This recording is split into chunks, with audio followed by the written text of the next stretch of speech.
I'm going to share with you a vacuum that's different than any other vacuum I've used before. I love robot vacuums. I think they're great. But when there's a big mess or something really sticky on the ground, you got to go for the regular vacuum and the mop.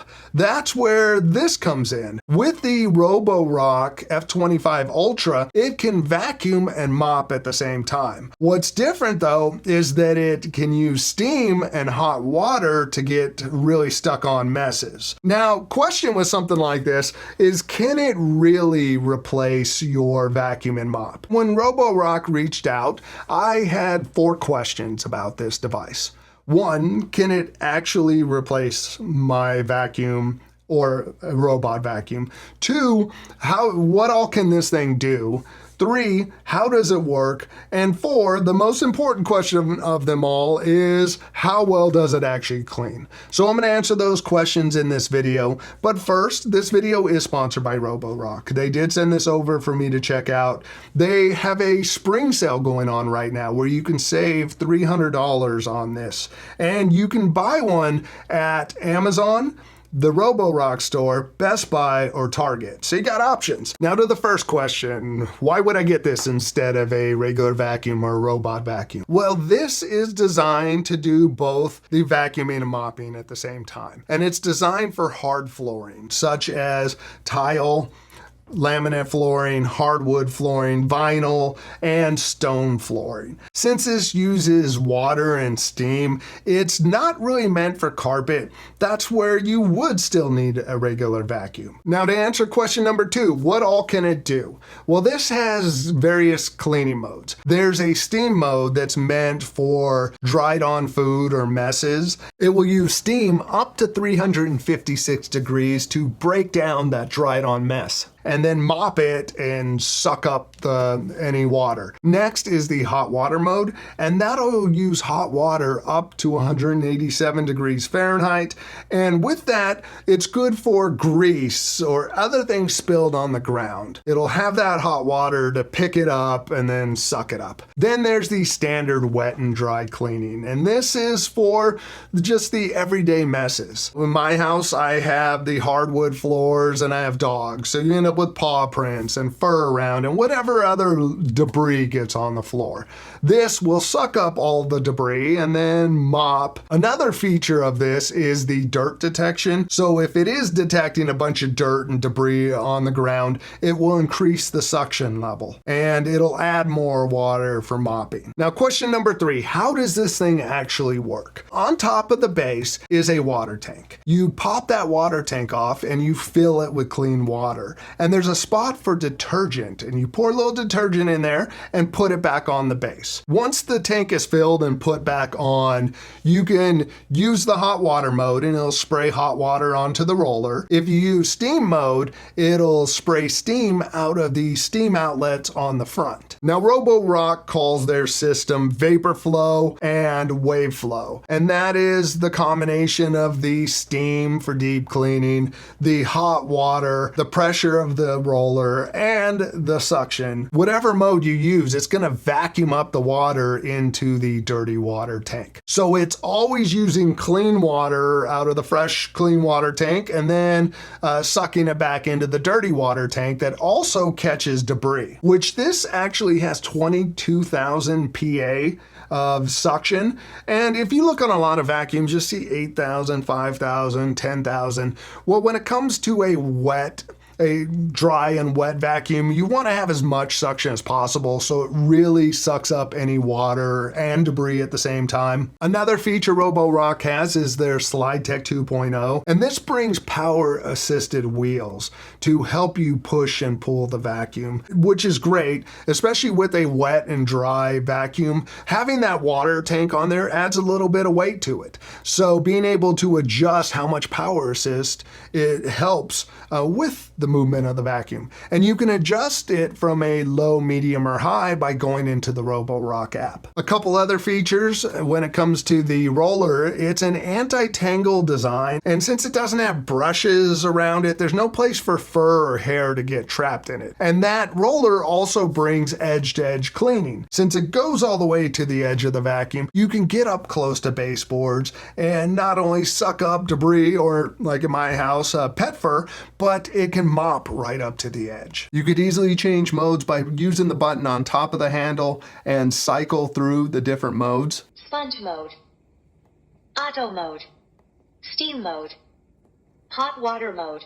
Now, to be able to control all the different modes and features, you can use the Roborock app. And in there, you can pick your cleaning mode, level of suction you want, the amount of water. You can pick options for the self-cleaning, such as quiet dry and fast dry. Next thing in the app is the remote control mode. And this is something I hadn't seen before. This vacuum has a lay flat option, which you lay it flat, and you open up the app, and in there you can control the vacuum and have it go forward or back and steer. And this is meant for vacuuming behind furniture or underneath furniture. In places, you don't want to bend down and have to get under there with the vacuum. Instead, lay it flat, control it right from the app. Now, when you're done vacuuming, when it comes to the cleaning and maintenance, first you would pull out the dirty water tank, and when you open it up, there's the debris catch. So any debris, fur, food, whatever, is caught in there. You dump that out, and you dump the dirty water tank and wash it out. Then there's the self-cleaning roller. When you put the vacuum in the base, it'll use high temperature water to wash the roller off. High temperature self-cleaning is starting, followed by quiet drying. Cleaning the dirty water pathway. And there's a hot air drying feature to dry the roller, because you don't want it to stay damp and get mold or bacteria on it. And in the app, you can pick two different modes of drying. There's the fast dry, which is going to blow more hot air onto it and dry it quick. Or you can take advantage of the quiet dry, which is still going to blow hot air. It's just going to be a little gentler on it and take a little longer to do. Either way you dry it, it's going to prevent the roller from developing an odor or mold on it. Now, the most important question we need to answer: how well does it do at cleaning? So I'm doing a few tests here. We're going to start off with the everyday cleaning. Let's say I want to clean my hardwood floors, and I have debris on there. I got some pet fur on it, a little bit of kitty litter the cats have brought out of the bathroom, some paw prints, whatever. I can go over it in that wet dry mode, and that's going to suck up the debris and fur and then do a nice little mopping behind it. Here's another test. I have some coffee and cereal on the ground, and you can see that I just go over it and it pulls it right up. Test number 2 we're going to look at is the dried on mess. And for this, I have some dried ketchup on the ground and some dry sticky soda. Things you don't want to step on and spread around, and things that are kind of a pain once they're dry. This ketchup's been drying for 6 hours, and here it is using my mopping pad, and you can see how much scrubbing I have to do to get this off. Here's the same mess using the steam mode. When the vacuum goes over it, it doesn't pull it up the first time, but you can see that it's pulling it up quickly with very minimal work. And I went over it a few times and it all came up and no scrubbing was needed. If this were a robot vacuum, it probably would have stopped before it got it all cleaned up.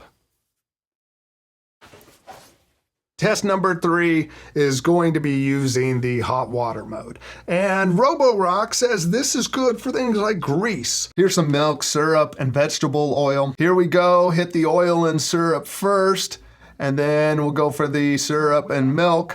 I don't see any oil left behind, which is good. That's what I thought would be the biggest mess. In using this though, I found that like if I had a stuck-on mess and I busted out the little Swiffer mop, I'm gonna kind of scrub at this. So having that steam definitely helps in breaking that down, and it's less physical work. As you can see, for regular cleaning, it's going through and getting everything cleaned up and doing a nice mopping behind it. The thing I like least about this vacuum is the dirty water tank with the debris in there, and it's wet and kind of gross. I would say this vacuum is great for anyone that has hard flooring. Even if you don't have big messes, just to mop and vacuum at the same time is good. But if you have pets, if you have kids, if you get a lot of messes in the kitchen, this can be good for you. What I like about it compared to other manual vacuums is that you do the mopping at the same time. It's only one step. And it is more reliable than using a robot vacuum. Those things, they don't have the same standards as you. You know if it's clean or not, and you're not going to walk away. You're not going to just do a couple passes and go, good enough. Go put it away. You're going to make sure the job is done.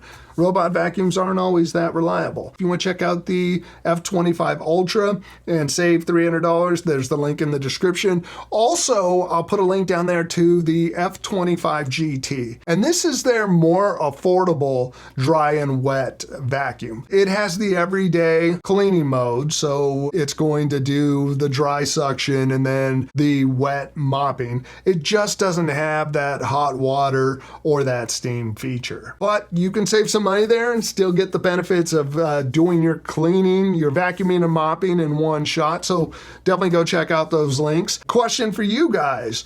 Are you using a regular vacuum and a mop? Do you have the robot vacuum and then following up with the mop? Or are you using a robot vacuum that does both? Let us know in the comments section. Now, if you made it this far, please consider subscribing. Check out future videos. If you can, give this video a like. Definitely would appreciate it. Thanks for watching. Bye.